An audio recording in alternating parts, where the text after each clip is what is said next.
This is silk. I'm dyeing with the Lanaset Abraset dyes. This is pretty much just a straightforward yellow base. It's a recipe that I have based on a certain weight of silk, and it only involves one color, which will then be discharged and then overdyed with various colors depending on the orders. So currently it has some Abigail set. It has salt, Globner salt, and it has some citric acid, and the pH is around 4.5. So we're just raising the temperature slowly here, and once it gets to a certain point, then I'll just turn it off, let it simmer, and then I'll spin it out. And I will move on to another color. So anything left over in this yellow dye bath, I will decide what color I'm dyeing next so that I can utilize this same dye liquid. Well, I have some orange to dye, so I took that yellow pot and I added some red and orange to it, and that's going to be the base for several colors that are on order. Orange is just beautiful too. Look at that. Oh my god. Anyway, it needs to sit in here for at least another half hour, and right now I'm just stirring it to keep all the dye moving and keep the colors even as possible. Even though this ribbon gets dyed and discharged and over dyed multiple times, you never see any uneven dyeing in it, but still it's good to know that I can do it. Orange. I thought you might want to see the colors that came out of the dye pot. So here are the finished rolls of ribbon in yellow, in orange, and a couple different purples that I dyed.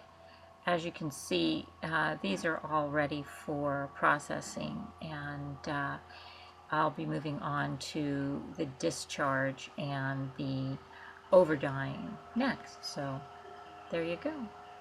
4 colors.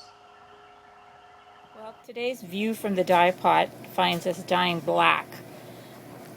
This isn't all that visually exciting here, but it's going to be a nice dark black that I will then discharge and over dye with much more exciting colors. View from the dye pot today is kind of boring here. There's not a lot going on. Over here, I'll just show you buckets of silk soaking, waiting for its turn in the dye pot. I just thought I would show you the dye bath after I removed the fabric, the black fabric we just dyed.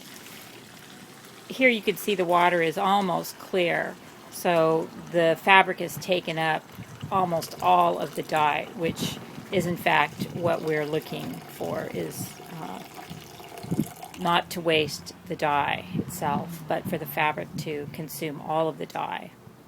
So there we go. The goal has been achieved. Well, one more look here. This is the black dye pot that I used to dye the black, but I'm going to move on to some lime green. I've decided to save this dye bath. It's quite clear, so while giving just a slight grayish undertone, it's going to work fine for what I have in mind.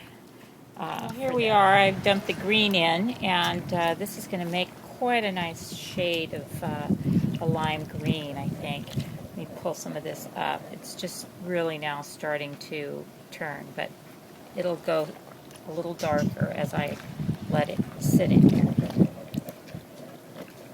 This was a combination of yellow and emerald to come up with this green. You can see that well, if you were here, you probably could tell. I like the slight graying of the green. It's just not so spunky. Nice. I should add one other thing. I love green.